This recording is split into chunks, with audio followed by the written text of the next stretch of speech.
So, as you can see, we've changed places. Now this is the Grand Théâtre. You've got the tram line that runs over to where we were. You've got the Le Grand Hotel. Ooh La Rue Sainte-Catherine just behind us. Exactly, right over there. It's pretty sweet. The biggest commercial road in all of Europe. It is crazy. Yep. My God, there's nothing you can't buy there. It is crazy. So, now we're gonna take on video number 2. We're gonna answer your guys' questions. Let's go, let's do this. Woo!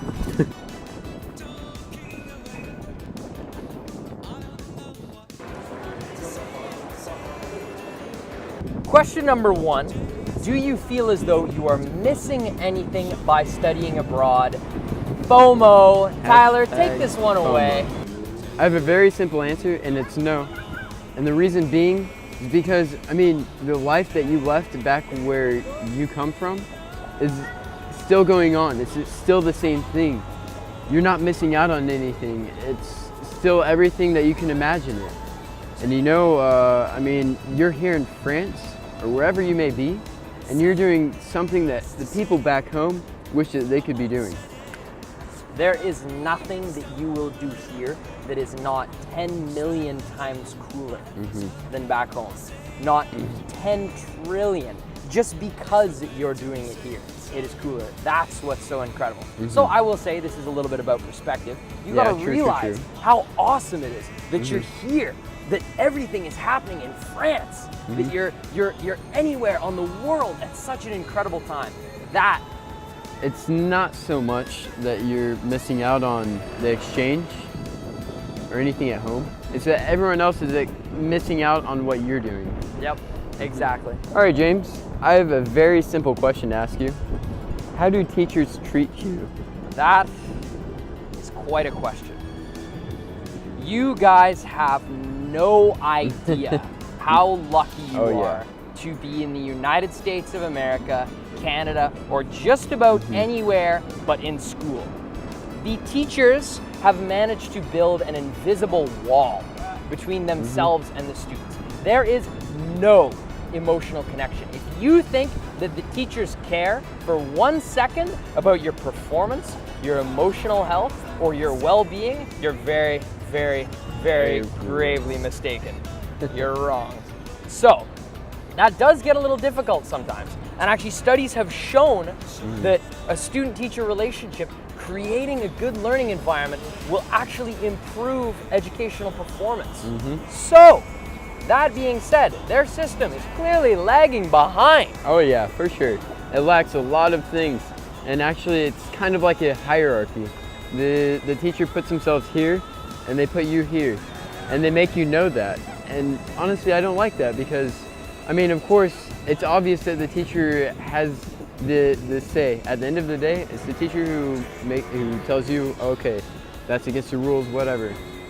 But, I mean, the teachers here, they start off by saying that stuff. They don't give you the freedom to actually kind of just think. I don't know. It's a very difficult thing to explain because, you know, back in my state, you know, have great relationships between the teachers and the students. I loved every teacher that I had.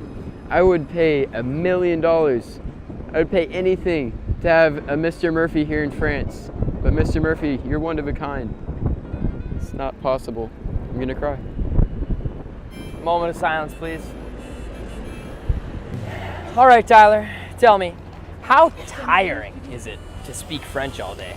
I have to tell you, James, at the beginning of the year, it was pretty tiring. I'm not gonna lie, you have 10 hours at school sometimes. Yeah. You're speaking French all day. You speak French in the morning when you get up with your host family. You speak French throughout the day. You come home, you have dinner with your host family, you're speaking French. By the end of the day, your brain is fried sometimes. So, I mean, it's very important to get your good 8 hours of sleep. Have a nice breakfast in the morning and prepare yourself for that because it's very fatiguing. It's nutrition and sleep are the two things that are going to get you through those first few crucial months because you need to be on form, on point every single time that you step out of your bedroom door. So I'm talking, eat your oats, and get your 8 hours. Because if you don't do that, man, exchange will be tough. So, question number 4. What is the worst part of being an exchange student? Let's think. Let's think for a second.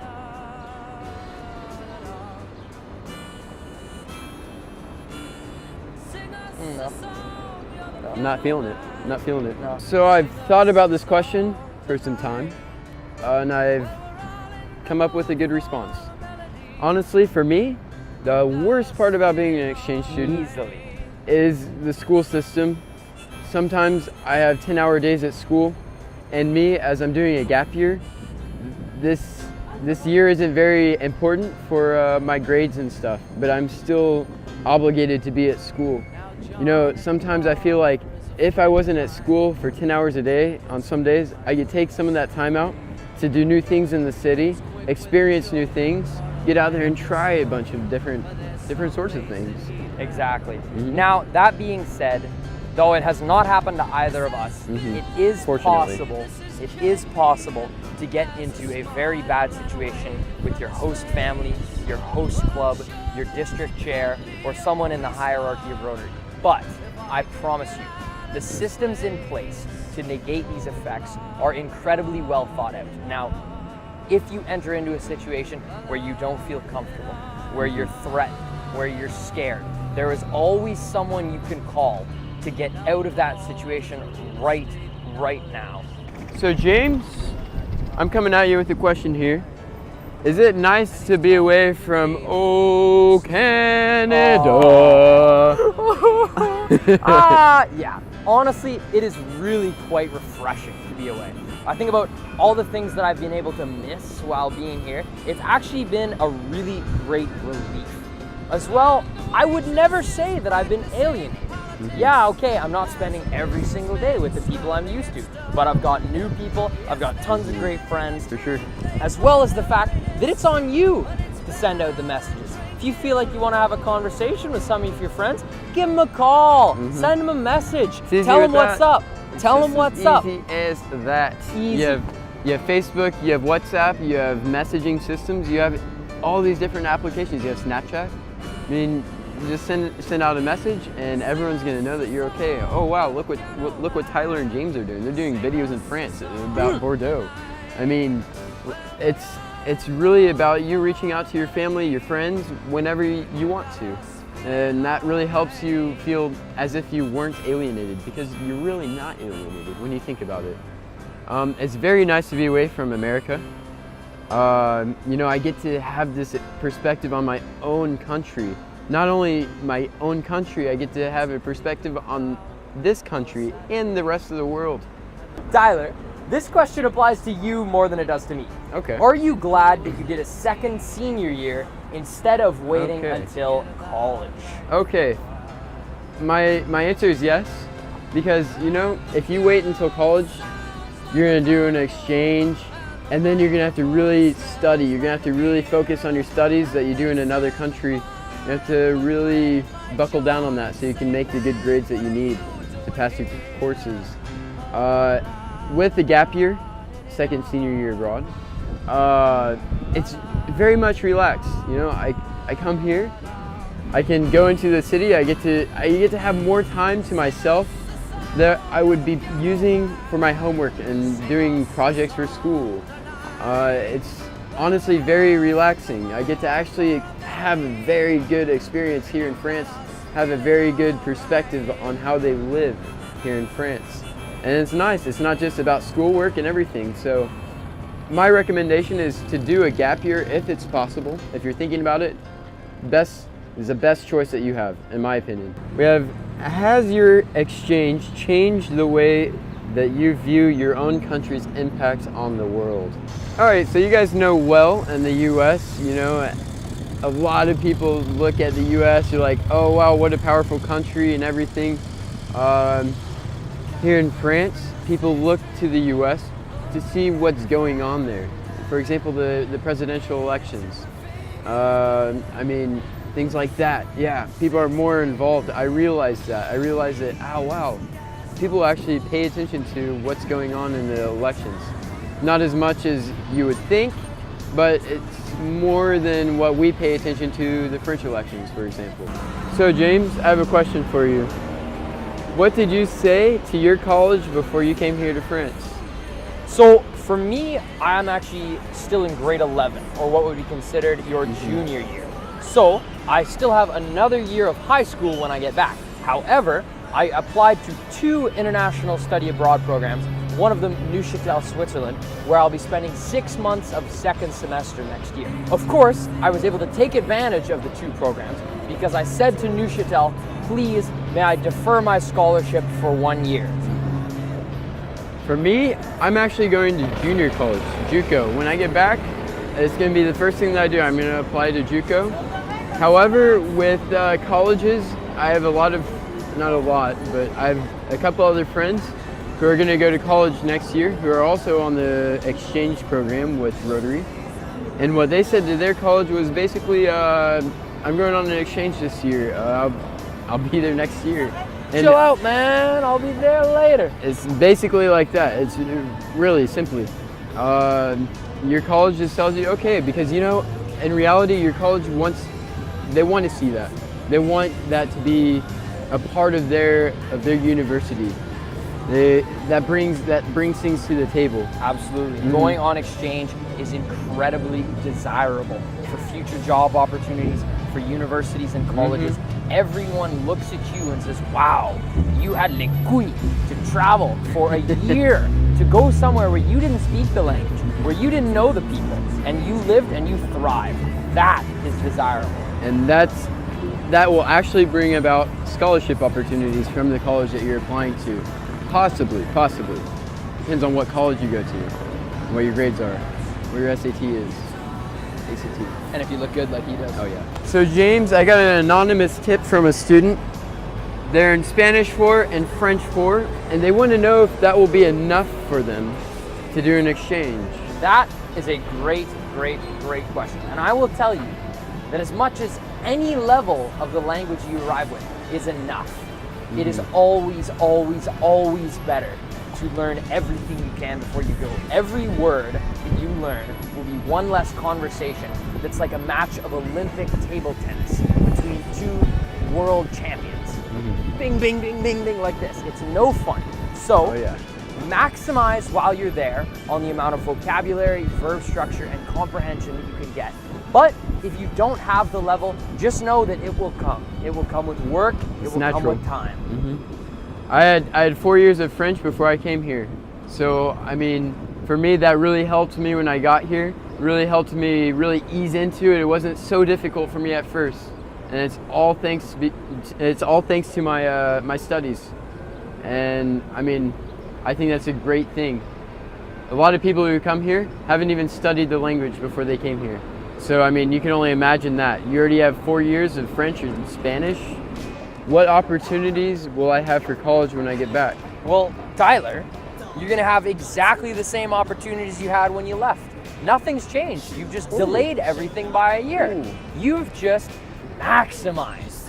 Bonus. That's a good word. Profited on what is this 1 year of time. Just think, there's a lot of people who take a gap year and don't do an exchange in that gap year, in that time, and they still have college opportunities. So if you're doing an exchange, university's gonna say, oh wow, look at this guy. He's actually using this time apart from us to go do stuff around the world, go experience life, go see things, have a different view. They want that, honestly. And honestly, I wouldn't be surprised if you had more opportunities when you get back after the exchange. All right, James. So how hard was it for you to adjust to your French high school? You know what, Tyler? I have still not adjusted. It is day and night, the difference between high school in the States and Canada and high school here. I promise you that you do not have enough appreciation for the chance you have to be in high school in the United States or Canada. Here, kids have to pass the bac. They have contrôle continu throughout the year. Oh my goodness, I said a French word, but it's cool. We're gonna keep going. The year. So, if you think that adjusting to a French school is possible, yes it is, but it is incredibly difficult. You have to deal with bad teachers, difficult hours, very difficult courses that aren't built to teach you. They're built to be there and to serve people. And a cruddy cafeteria. Oh yeah. However, in the US, I'll give you guys this. It is better here in the cafeteria than it is chez nous. Yeah. But still, in comparison to what is real cuisine, which we have tasted here in France, the cafeteria is nothing. Nothing. Once you taste real French food made by your host families at restaurants, at Rotary meetings, you will go home and you will realize what you have been missing out on your whole life. What you have been missing out on. Alors, Tyler. Yes. How many families have you lived with in France? Well, James, I'm gonna tell you a simple number of 3. However, with some exchange students, they ask to stay in the same family. So, you could have 2. Or sometimes you could have 1. Or if things go bad with one family, you got 4. Oh, 4! Whoa, bonus! So, Tyler, tell me, what restrictions or barriers do you think that someone heading into France would encounter? So, I mean, to France or just in general in exchange? In general in exchange. Okay. Well, you should really think about if you're 18 or not. Because if you're 18, technically you're the majority here. It's like as if you were 21 in the US. You could buy alcohol, you could buy cigarettes, you could buy whatever you want. That's going to be revoked with Rotary. You can't go out to the bar and buy a beer with your friends, for example. You can't go out to the bar, you can't get drunk with your friends, for example. However, there are some things with the host family. You can drink with your host family if your host family gives it to you, because it's kind of like a cultural thing. Yeah. You should definitely prepare for what? What would you say? I would say that you should prepare for situations that are going to be challenging. Yeah. Make sure that you are there in your head. You should also prepare for some of the cultural barriers that may exist. For example, les bises. Ooh. This happens all the time. And if you mess around with that, people aren't going to appreciate that. Oh, yeah. So make sure that if it's a barrier to you, that you're comfortable talking about it, expressing it, or making sure that you're able to overcome that barrier. Now, that being said, this is a free world, and I love everything that we've got here in France. That's for sure. So we have the right to pretty much go wherever we want inside of our district. We can just call ahead, make sure that everyone's cool with where we're going, and bing, bang, boom. We're yada, yada, yada. We're chez Tyler, we're chez James, we're chez Kael, chez Andreas. That's what's cool. Oh, yeah. Now, there are some barriers put in place by Rotary. Travel to other countries in Europe can be a bit of a challenge, but I'm sure that you can make it work by asking nicely and by being present at lots of Rotary meetings. Of course. You know, when I got here to France, I was expecting to be able to travel on my own a little bit, you know, go to different parts of France very easily. But that becomes a little bit complicated with Rotary in terms of safety. I mean, obviously it's not at risk all the time, but they have to look at it from that perspective. So really be prepared for that. Don't prepare yourself to see all of France if you're coming to France. Prepare yourself to just get the little piece of France that you're gonna get. So James, we have a student that's thinking about going to Austria. And this person is afraid that everyone will speak such good English that she won't be able to speak German. So how much do you actually get to use your French in France? I promise. You get to use your French everywhere that you go. It is honestly you who is the boss in each conversation. Now, yeah, I will say, there are some French kids that come up and they think it's respectful. They think it's nice to talk to you in English. Literally, just tell them, hey, I am here to work on my French. I am here to learn. I am here to maximize. So if you would speak French with me, that would be great. And after that, you will have no problems. I mean, in terms of getting around and everything, you know, English will be useful for you. It's basically like a world language. You know, you know English, people are gonna want to come up to you and be like, oh, talk to me in English. Ooh, bless you, buddy. Thank you. Oh, ouais. But people are gonna come up to you. They're gonna want to be like, "Oh, help me speak English," but you have to say, "Non, non, non, non. Je ne suis pas ici pour parler en anglais. Je suis ici pour parler en français." So you have to tell them that you're there to speak their language and not teach your own language. And you really have to think about that too.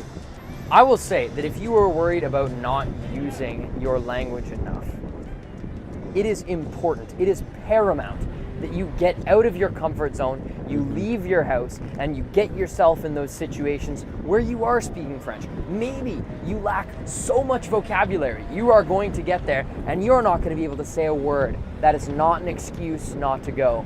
Make sure that is exactly the time that you need to go. Cheers. Cheers, James. Cheers. To us here in France, in Bordeaux, on a very lovely day. How's that lettuce? Merci beaucoup, hein, c'est gentil, ouais. No, the switching over the cell phone. Je comprends pas, the switching. The switching, le le changement, je crois. Le carte de SIM. Ah oui, c'est ouais. c'est ça, monsieur. Il faut. Le carte de SIM.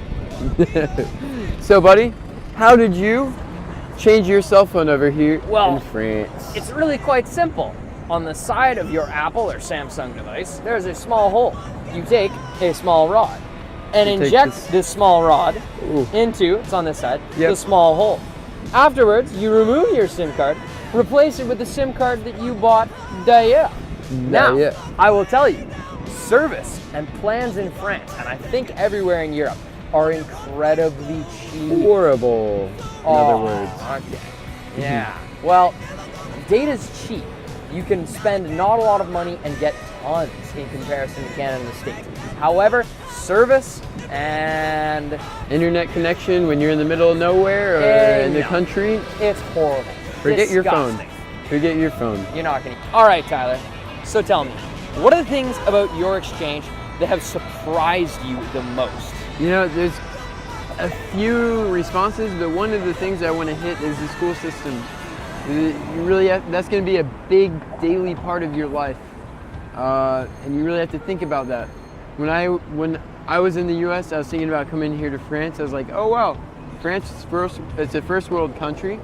So everything's going great there. They have a great economy, everything. So their school systems must be somewhat good. Got here, wrong. The school system was a very surprising factor to me. I thought that, you know, sometimes in the US it was bad, but the school system here makes the school system in the US look like, I can't even compare that, you know? Good luck. Good luck. For me, some of the things that surprised me most was actually when I left. I thought the biggest thing that I would gain from doing my exchange would be the language. I realize now how horribly mistaken that I was. The biggest thing that you will gain is the connections, the experiences, and just the global knowledge. That is something that is invaluable. You cannot put a price on that. There's no other way that you will meet awesome people, you will have awesome experiences, and you will live an awesome life other than exchange. Do one. So here at the Miroir d'Eau, Place de la Quinconce, we would like to thank you. We loved talking to you guys about our exchange experiences, what we think about an exchange, and the importance of an exchange. And we hope that you guys were able to benefit and take this information as motivation or inspiration to do something like an exchange, to profit and to maximize on a gap year or in your life. Maximization. Thank you very much. Thank you very much. Thank you very much for the questions and everything. We're always here. On the video, I will give you guys my email address and everything. Same here. Awesome. Stay in touch. We love you. We love you guys. Stay classy, US and Kennedy. Oh yeah, Kennedy.